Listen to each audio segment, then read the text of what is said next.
Petite question indiscrète. Avez-vous une tendre moitié?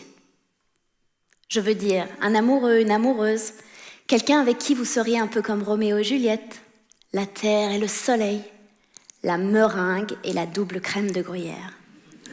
Bref, quelqu'un avec qui vous vous complétez et ne faites qu'un. Eh bien, au moins une partie de votre corps est amoureux, c'est votre cerveau. Ou disons la moitié droite de votre cerveau qui est amoureuse de la moitié gauche et vice-versa. Ces deux moitiés sont parfaitement complémentaires et elles aiment communiquer et échanger à travers un lien physique qui est en fait un pont, le pont de l'amour. En vrai, ce pont s'appelle le corps calleux, beaucoup moins romantique. Le corps calleux se développe très tôt, avant notre naissance, durant notre vie intra-utérine. Mais certains enfants viennent au monde sans corps calleux. Un peu comme si nos deux moitiés entretenaient un amour parfaitement platonique. Mon but est de comprendre à quelles difficultés ces enfants sont confrontés dans leur vie quotidienne, comme leur capacité à apprendre, à parler ou à se concentrer. En comparant des enfants qui sont nés avec et sans corps calleux, j'observe des résultats surprenants. Environ un tiers des enfants sans corps calleux ont des compétences comparables, voire meilleures, aux enfants avec un corps calleux.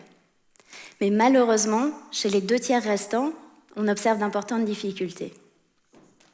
Mais pourquoi, avec exactement la même malformation cérébrale, on observe autant de différences d'un enfant à l'autre? Eh bien, d'après mes résultats, il y a 2 raisons majeures à cela. D'une part, en allant observer nos 2 amoureux d'un peu plus près grâce à des images de l'activité et de la structure du cerveau, ces différences viendraient de la capacité du cerveau à s'adapter. Cette adaptation, c'est ce que l'on appelle la plasticité cérébrale. En fait, c'est un peu la magie de l'amour. Coupés de leur pont, nos 2 moitiés vont essayer de trouver coûte que coûte d'autres liens physiques qui vont leur permettre de communiquer. Qui voudrait d'un amour platonique ? Et deuxièmement, ce qui explique ces différences d'un individu à l'autre, c'est que l'environnement dans lequel l'enfant va grandir et se développer va jouer un rôle essentiel aux compétences que l'enfant va pouvoir acquérir et à la manière dont ces 2 moitiés vont fonctionner.